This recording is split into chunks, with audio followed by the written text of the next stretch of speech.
तांबडा रस्सा पांढरा रस्सा, तांबडा रस्सा पांढरा रस्सा, कोल्हापुरी झणझणीत ठेचा. आपण आलेलो आहोत कोल्हापूर नगरीत म्हणजेच करवीर नगरीत. पाहूया बॅगपायपर महाराष्ट्राचा सुपरस्टार या भव्य स्पर्धेसाठी किती स्पर्धक आलेले आहेत. चला तर.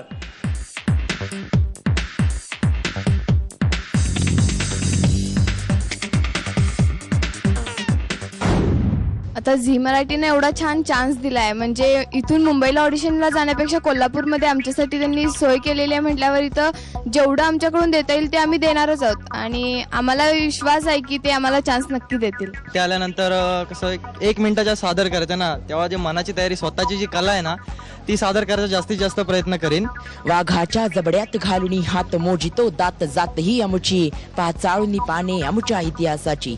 सह्याद्रीच्या कणाकणाला, इतिहासाच्या क्षणाक्षणाला, मराठ्यांच्या मनामनाला मोहिनी घालीत आबासाहेबांनंतर स्वराज्याचा झेंडा कायम तेजोमय ठेवणाऱ्या या लाडक्या शंभूराजाचा या मराठी मातीला सादरपण. मी अशी विशेष काही तयार नाही केली, मी जस्ट पहिल्यांदाच आलो ऑडिशनसाठी, त्यामुळे जास्त काही याबाबतीत माहिती नाही. पहिलंच ऑडिशन. जगामध्ये प्रत्येक माणसं इतकी असतात की सांगण्यासारखं वाईट काही नसतं. आज खूप वाईट वाटतं की आज आपणाला हे घर सोडून जावं लागतं. कोणत्याही सुपरस्टारमध्ये पर्सनॅलिटी मॅटर करते, स्टाईल मॅटर करते आणि ॲक्टिंगही. आणि मला असं वाटतं माझ्याकडे तीनही आहे. ॲक्टिंग करू शकतो माझ्या स्वबळावर. मला कुठलाही रोल किंवा कुठलंही कॅरेक्टर दिलं तर ते मी वटू शकतो.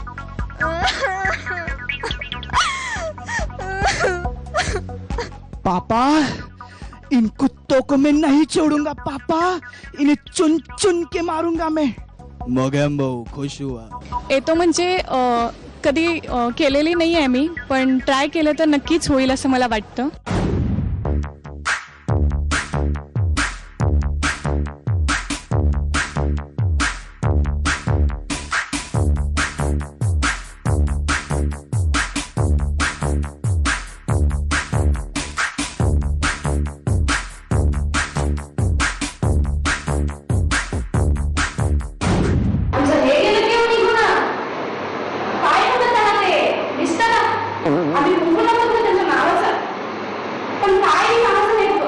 अश्विनी, झी मराठीने ही सुवर्ण संधी दिलेली आहे, याच्याबद्दल तुला काय वाटतं? खूप छान प्लॅटफॉर्म मिळालाय, बघूया या संधीचं सोनं करण्याचा मी नक्की प्रयत्न करेन.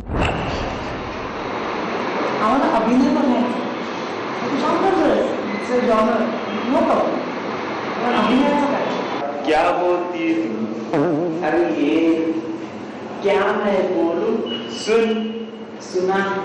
आतिका खंडाला, आतिका खंडाला हा काय परफॉर्मन्स आहे का? नका लाईटली घेऊ. तुम्हाला काय वाटतं इथे टाइमपास करण्यासाठी हे सगळं करता येतं?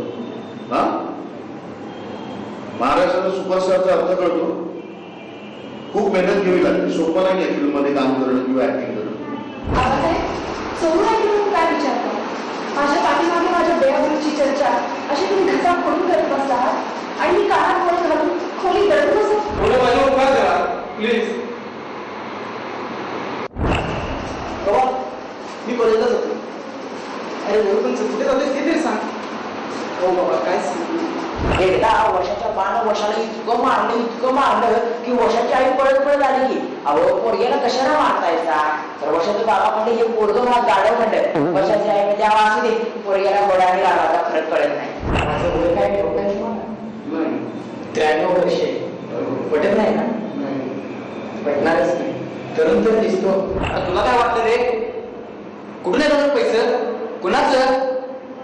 शेतकऱ्याच्या कष्टाच्या घामावर उरलेले पैसे तुमटी भरतोय आपली. अरे काय दिलंस मला तू? काय दिलंस? होय आहे पण माझा काय दोष आहे? एका मुस्लिमाच्या घरी जन्म म्हणून, एका मुस्लिमच्या मातेला मला जन्म दिला म्हणून बोल ना. अली सॉरी, येण्याचा विषयच कारण मी विचार करतो की कसं बोलावं तुझ्याशी आणि कोणत्या शब्दात. हे स्मिता, एक मिनिट जरा 2 मिनिट बोलायचं होतं तुझ्याशी. तुला गडबड आहे का? मी जरा 2 मिनिट, फक्त 2 मिनिट. कोल्हापूर ही तर खरी कलानगरी आहे आणि कलाकार इतके कोल्हापूरमध्ये इतके कलाकार आहेत की अनेकांच्या मनामध्ये आपण या टी व्हीवर जावं किंवा पिक्चरमध्ये जावं ही अत्यंत इच्छा आहे.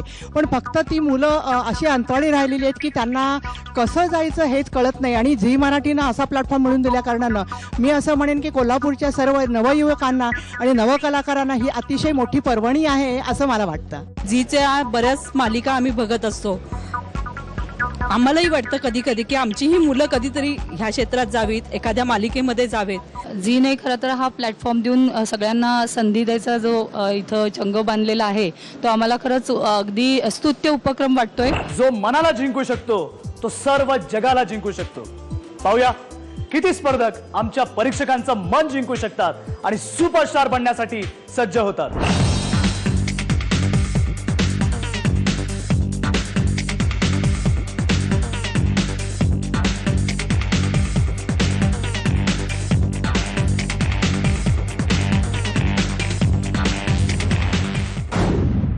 तू त्या मधू साठेवर इतकी मरतेस, पण याची जाणीव आहे का पप्पांना? नाही ना. मग याची जाणीव पप्पांना करून दिली पाहिजे. त्याच्या दृष्टीने आज मी कोण आहे? घरच्यांच्या मर्जी विरुद्ध आंतरजातीय विवाह केलेली त्याची एक बहीण, बस.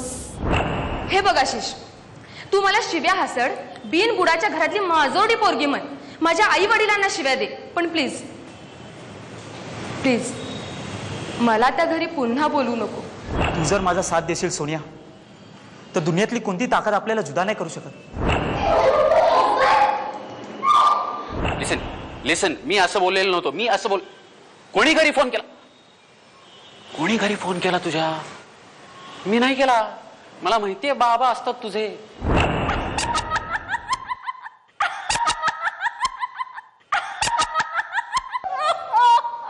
मला बिस्किटच आवडतात म्हणून डब्यात बिस्किटच न्यायचो. त्याही दिवशी नेली होती, पण ती त्या मुलानं चोरून खाल्ली. बरं खाल्ली तर खाल्ली, वर जाऊन सगळ्यांना सांगतो कसा की मी डब्यात फक्त बिस्किट आणतो म्हणून? काय गरज होती सगळ्यांना जाऊन सांगायची? मी कुठे त्यांच्यात जाऊन बसत होतो म्हणून? ध्यानात ठेवा. तेव्हा म्या काय म्हणत होतो एवढं ऐका, नाहीतर आबासाहेबांच्या मुलग्यासारखी तुमची अवस्था होईल. कुणाच्या सहानुभूतीच्या भाकरीची गरज नाही मला. मला हक्क हवाय, तोही स्वाभिमानानं. माझ्या बरोबर येणारा बरोबर पुढेच थांबला तो तिथेच. बावा कटा दिसतोय ना, एकदम कटा. सोमवार ते शुक्रवार जीवघेणी प्रतीक्षा, किती काळ. मग येते ती शनिवारची ती संध्याकाळ. सकाळपासून ऑफिसात, कॅन्टीनात, कॉलेजच्या स्टाफरूम मध्ये कुजबूज, उत्सुकता, ताण. सकाळपासून बसवर, ट्रामवर, डंपरवर सगळीकडं माणसं माणसं माणसं. कोल्हापूरच्या झणझणीत तांबड्या पांढऱ्या रस्त्यासारखेच 350 स्पर्धक सुपरस्टारच्या स्पर्धेत, 55 स्पर्धक दुसऱ्या फेरीत आणि शृंगार, रौद्र, बिभत्स, करुण, शांत, भय, अद्भुत, वीर, हास्य, आदरयुक्त भीती. हे आहेत कोल्हापूरचे 10 रस. हे येणार आहेत आपल्या सोबत मुंबईला आपलं स्वप्न साकारण्यासाठी, होण्यासाठी बॅकपायपर महाराष्ट्राचा सुपरस्टार.